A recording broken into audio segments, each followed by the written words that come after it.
Hello, नमस्कार, आदाब और सत श्री अकाल। कैसे हो लवलीज? ये तो आप कमेंट में बता ही दीजिए। और चलिए स्टोरी की शुरुआत करते हैं। स्टोरी का नाम है तू है तो।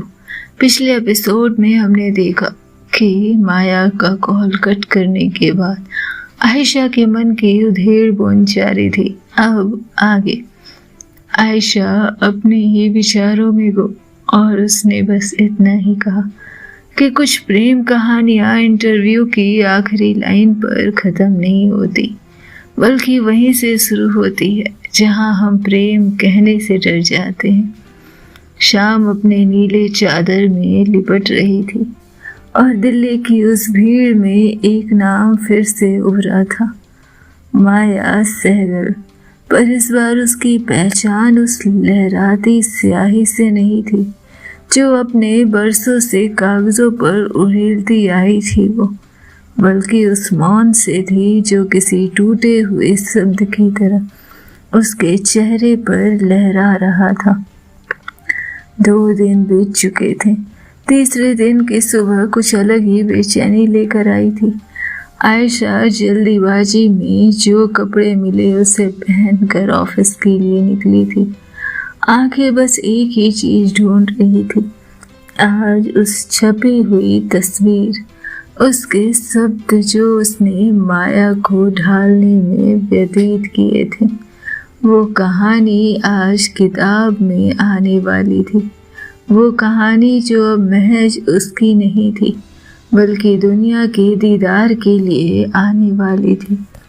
वो ऑफिस पहुंचती है। पूजा और दीप उसे कॉफ़ी के लिए इनवाइट करते हैं, पर तेज कदमों से अपने केबिन की तरफ जाते हुए उसने इतना ही कहा, आज नहीं, आज इंटरव्यू आना है, आज कोई मुझे डिस्टर्ब मत करो। एक अलग ही बेचैनी, एक अलग ही गवाही उसके मन में थी। वो आयशा के लिखे अपने शब्दों पर वो माया की ओपिनियन चाहती थी। जल्द से जल्द वो अंक माया तक पहुँचे और वो माया से पूछ सके कि क्या उसने उसके परिवेश, उसके व्यक्तित्व को सही आंका है, क्या अपने शब्दों में उसे विशेष जगह दी है। ये सोचते हुए वो पहुंची वर्मा के केबिन, लेकिन वर्मा अब तक नहीं पहुंचे थे।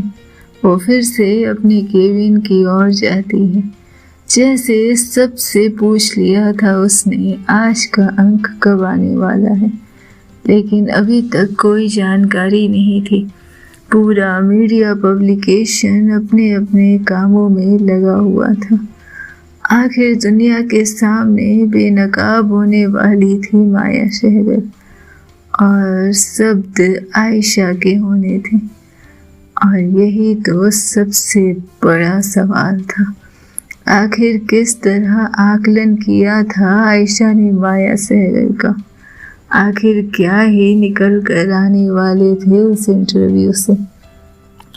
आखिर माया के सीधे शब्दों को आयशा ने पत्रकारिता के कौन से अक्षर से लिखे थे कि वो सुनहरे होने वाले थे, वो लोगों के मन के अंदर बसने वाले थे। और आयशा के शब्द पढ़कर लोग माया को इमेजिन करने वाले थे, वो माया जो बिल्कुल माया ही थी, देश दिन दुनिया से बिल्कुल अलग।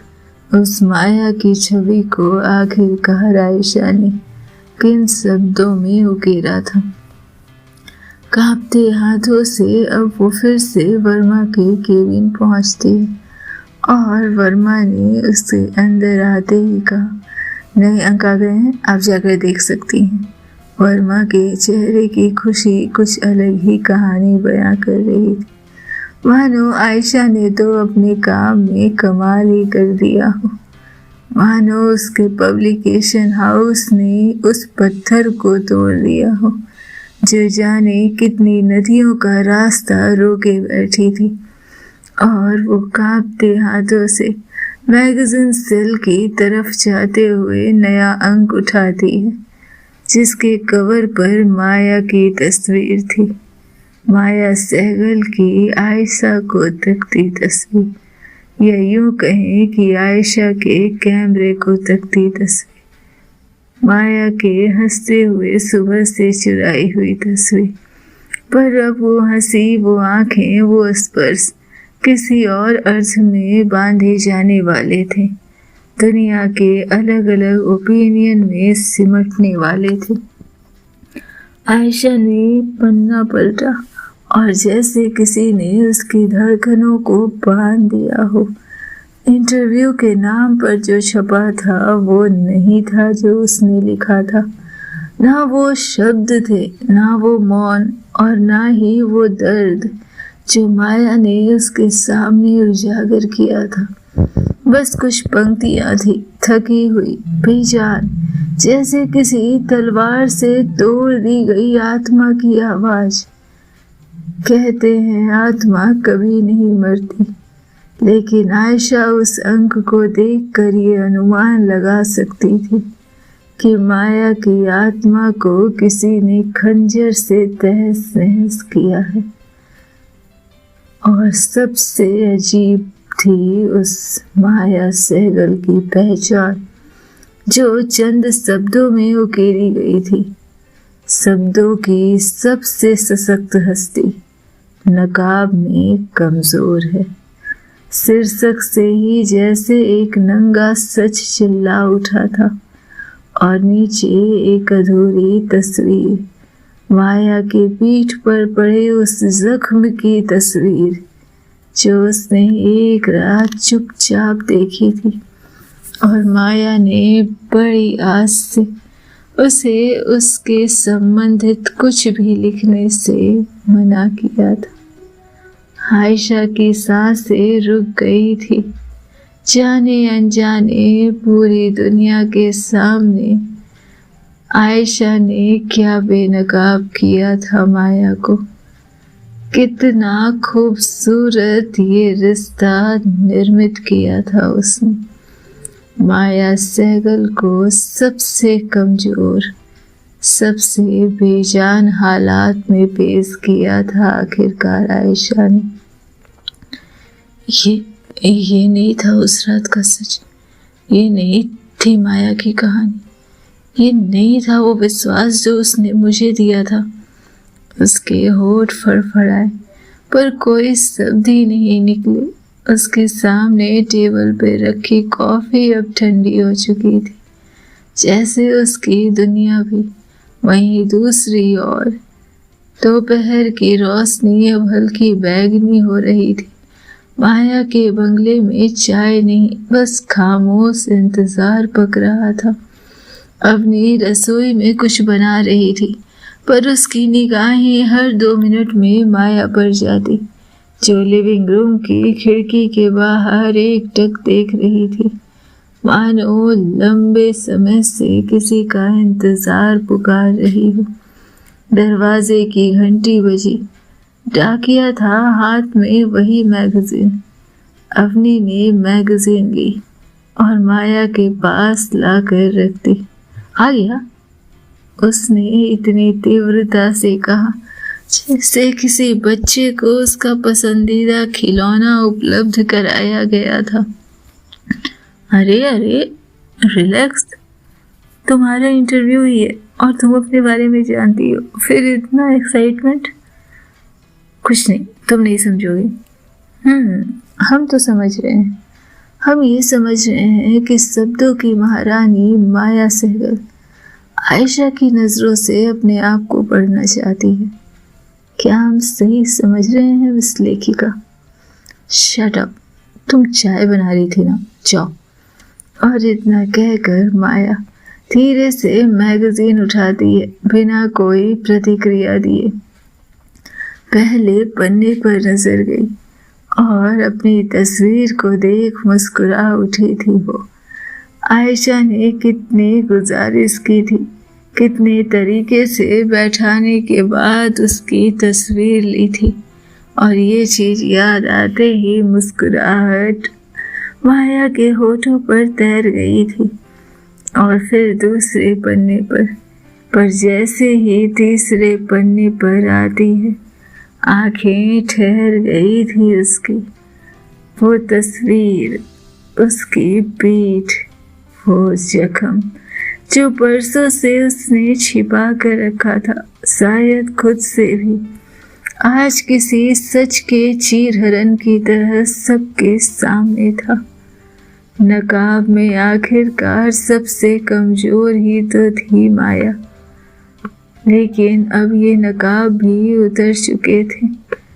कितनी खूबसूरती से इन नकाबों को उतारा गया था।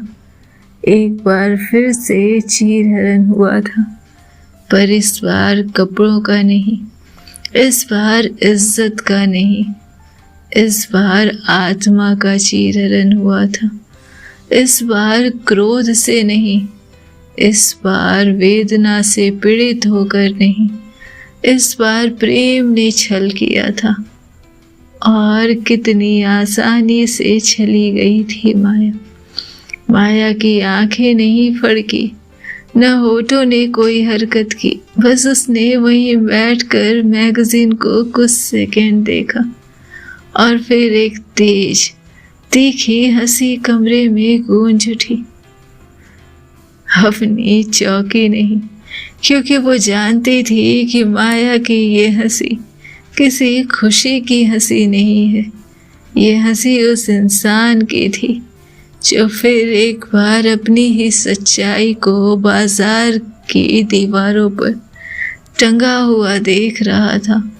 ये तस्वीर उस एहसास की थी, ये हंसी उस ऐसे विश्वास की थी जिसे बखूबी शब्दों के जाल में फंसा कर चला गया था। माया हंसती रही, पूरे कमरे में उसकी हंसी गूंजती रही। कोई रुकावट नहीं थी, आंखों में आंसू भी नहीं थे, होठों पर कोई मुस्कान भी नहीं, बस एक हंसी थी जो जैसे भीतर से आ रही थी। और हंसते हंसते उसने अपने की तरफ देखकर इतना ही कहा, यार अच्छा खेल खेला आयशा ने। आखिर वो भी वही निकली अपनी। उसने बहुत अच्छा खेल खेला। अपनी उसके पास बैठी रही, ना कुछ बोला, ना उसे रोकने की कोशिश की, बस उसके पास बैठी रही, जैसे जानती हो कि ये हंसी हंसने देना कितना जरूरी है माया को। कभी कभी टूटने की आवाज भी सुकून देती है, क्योंकि वो तुम्हें याद दिलाती है कि तुम अब भी जिंदा हो, अब भी इसी दुनिया में हो, अब भी तुम्हारे अंदर कुछ दरदरा है जो दर्द सहता है, दर्द महसूस करता है और दर्द को ही जीता है। माया की हथेलियां थरथरा रही थी। उसने धीरे से अपनी उंगलियां आपस में मरोड़ ली, जैसे खुद का सहारा खुद ही बनने की कोशिश कर रही हो। वह फिर से मूर्ख बन गई। अपनी ने कहा, नहीं, बिल्कुल नहीं, तू सिर्फ इंसान बनी है। माया की आंखें भर आई थी। मुझे लगा था शायद इस बार कुछ अलग होगा, शायद शब्दों में थोड़ी सच्चाई होती होगी। मैंने कितने शब्द लिखे, पर फिर भी मैं शब्दों से हार गई। शब्द मुझे छल कर चले गए। मैं आंखों की भाषा नहीं पहचान सकी अपनी। लोग मुझे लेखन में महारत कहते हैं। कितनी बड़ी मूर्ख बन गई मैं। ये दुनिया समझने नहीं, बेचने के लिए जीती है। अपनी ने माया का हाथ थाम लिया। शायद वो नहीं जानती थी कि ये तेरा घाव तुझ में जीवन की सबसे कविता है, और वो कविता बिकाऊ नहीं है, बस महसूस करने के लिए। माया वहीं बैठी रही, अपनी उसके साथ घंटों, जैसे ये घंटे बीतने को राजी ही नहीं थे। आँख के आंसू सूख चुके थे, जैसे जरूरत से ज्यादा तो उसे भी नहीं बहाया जा सकता था। हिसाब तो उसका भी रखना ही था। दूसरी तरफ आयशा अब भी उसी जगह खड़ी थी, अपने केबिन में वही अंक लिए, वही अंक निहार रही थी। और जब पूजा अंदर केबिन में आई, आयशा के हाथ से वो अंक छूट कर नीचे गिर पड़े। पूजा दौड़कर आयशा के पास जाती। क्या हुआ तुझे? आज इंटरव्यू आना था, दिखा। दीप ने वो मैगजीन उठाई। उसने देखा, उसने पढ़ा और फिर वो आयशा की तरफ देखता है। अंक पूजा के हाथ में थे और दीप आयशा के पास जाकर, तूने वाकई ये लिखा है उसके बारे में? आयशा के होठ थरथरा रहे थे, कदम जहाँ थे वहीं ठहरे हुए थे। वो सोच भी नहीं पा रही थी कि वो क्या करे। अंदर की शक्ति जैसे छीन ली गई थी। कमरे के कोने में बिखरी वो मैगजीन और उसके हाशिए पर किसी की हंसी की गूंज जैसे अब आपस में टकरा रही थी। कोई विश्व युद्ध तय हो चुका था और अजीब इत्तेफाक इस तरह था कि ये युद्ध केवल एक दिशा में लड़ा जाना था। सच को लिखने से ज्यादा मुश्किल होता है उसे बचा पाना। गर्म धूप गले से नीचे उतरती शिकायत लिए आयशा ने दरवाजा धकेला और सीधे वर्मा के केबिन के अंदर। सर, मुझे बात करनी है। उसकी आवाज शर्मित थी, लेकिन अंदर कुछ बहुत जोर से कांप रहा था।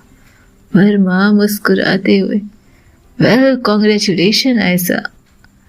उसने मोबाइल पर ट्विटर ओपन किया। माया सहगल ट्रेंडिंग में है और साथ में तुम भी। क्या बात है, क्या काम किया है तुम्हारा नाम हर जगह है आज। तुमने माया सहगल को इस कदर उघाड़ दिया कि पाठकों को लगा कि वो उसके घर की खिड़की से उसे झांक सकते हैं। आयशा ने घबरा कर हाथ में मैगजीन की कॉपी रखी, पन्ने पलटे और उस तस्वीर को सामने रखा। सर, ये तस्वीर, ये मैंने आपको नहीं दी थी। ये कहाँ से आई? जिसे उसने माया को चुपचाप देखा था, वो तस्वीर जैसे आज पूरी दुनिया का हिस्सा थी। वो कमान ऐसा, थोड़ी बहुत तो हमारी भी पहुंच है और मुझे पता था कि कुछ तुमसे छूट जाएगा, तो ऐसे सोर्सेस के लिए हमने क्रिएटिव सोर्सेस हायर किए रहते। तुम्हें तो पता ही होगा। सर, ये कहाँ से मिली आपको और ये किसने दी? उसकी आंखें कपकपा रही थी।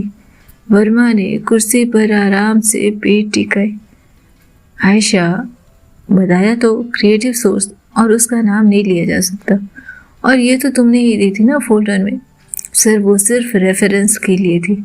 उसका प्रयोग इस तरह जख्म के शीर्षक के साथ नहीं करना था। तुम बहुत इमोशनल हो रही हो आयशा। ये प्रोजेक्ट है और तुमने शानदार काम किया है। प्रमोशन पक्का समझो, सैलरी डबल। तुम्हें तो खुश होना चाहिए, आखिर तुम स्टार बन चुकी हो। सर, ये शब्द, ये तस्वीर, ये बस कंटेंट नहीं है। ये किसी की सांसें, किसी के जख्म थे जिन्हें हम क्यूरियोसिटी और सिंपैथी का मसाला बना रहे। वर्मा हंसते हैं। तुम आइडियलिज्म में जी रही हो। इमोशनल मत बनो आयशा।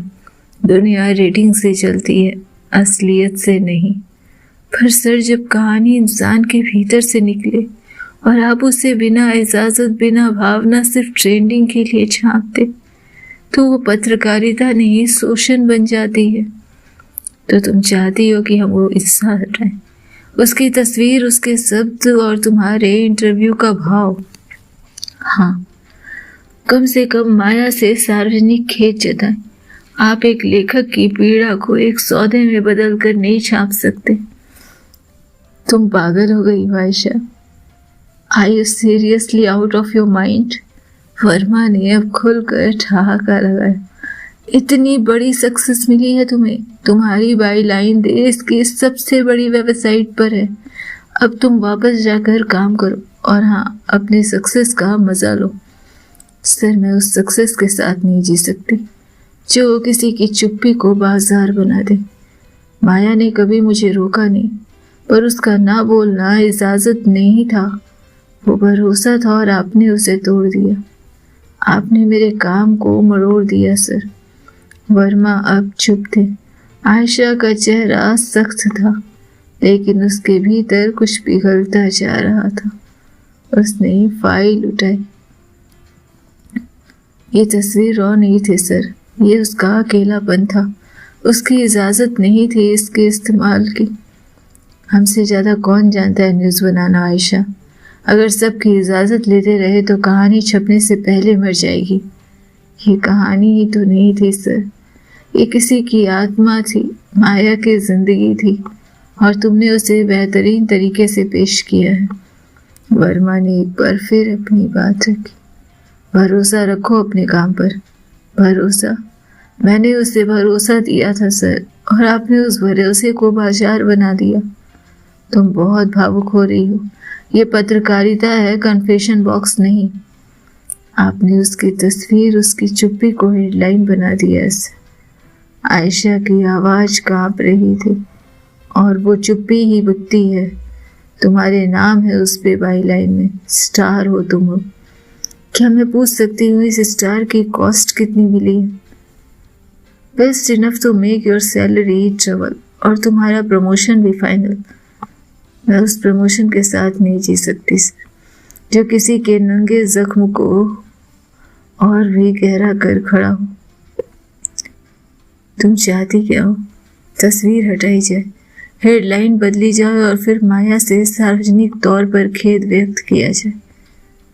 तुम्हें अंदाजा भी है कि हम किस लेवल पर पहुंच चुके हैं ऐसा। अब पीछे नहीं हटा जा सकता। तो आगे बढ़ जाइए आप सर, मैं पीछे हटती हूँ। मतलब तुम ये सब छोड़ दोगी? वर्मा ने चौंकते हुए पूछा। मैं खुद को नहीं छोड़ सकती सर, बाकी सब छोड़ सकती हूँ। तुम्हें पछतावा होगा आयशा। इतनी बड़ी अपॉर्चुनिटी बार बार नहीं मिलती। मेरे पास वही अपॉर्चुनिटी रहेगी जिसमें मैं अपना रिफ्लेक्शन देख सकूं। तुम ये क्या साबित करना चाहती हो कि तुम्हें आदर्शवाद का पुरस्कार मिले? नहीं सर, बस मैं ये साबित करना चाहती हूँ कि माया के विश्वास पर मैं कर्जदार न रहूं। तुमने जो लिखा वो कमाल था। उसने सबको छू लिया। छू लिया या बेपर्दा कर दिया। आपको नहीं पता कि आप क्या कह रहे हैं, और तुम्हें नहीं पता कि तुम क्या खो रही हो आयशा।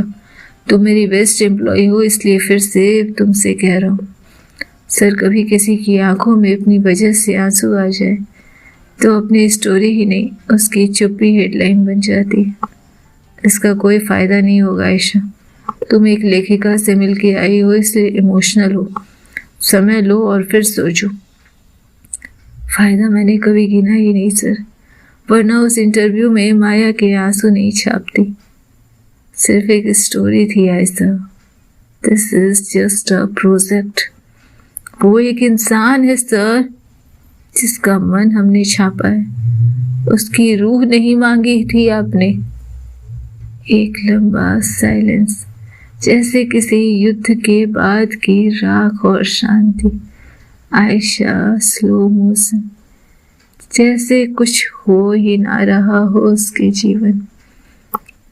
और अपनी धीरे धीरे कदमों से वो बाहर निकलती है, जैसे सब कुछ बिखर चुका था। वर्मा की आंखें बंद थी। शायद एक सच्चे पत्रकार को खो देने का एहसास विज्ञापन और वायरल की गूंज में कहीं खो गया था। पूजा सामने से कॉफी लेकर आ रही थी और आयशा की आंखें भीगी हुई थी। तो ठीक है? पूजा ने पूछा और आयशा ने बस इतना ही कहा। मैं सिर्फ ठीक नहीं होना चाहती, मैं सही करना चाहती हूँ चीजों को। और इसके साथ ही वो वहां से निकल गई थी। कभी अगर मेरा नाम रह भी जाए इन पन्नों में, तो उसे पढ़ने वाला याद रखे कि एक कहानी अधूरी थी क्योंकि उसने सच बोलना चुना था। जैसे इस जगह से निकलते हुए वो अपने ऑफिस को आखिरी फेयरवेल दे रही हूँ और दूसरी तरफ माया जैसे अपनी जगह पर निष्ठुर हो, थमी हुई हो, रमी हुई हो। क्या होना था आगे जानने के लिए सुनते रहें नेक्स्ट एपिसोड।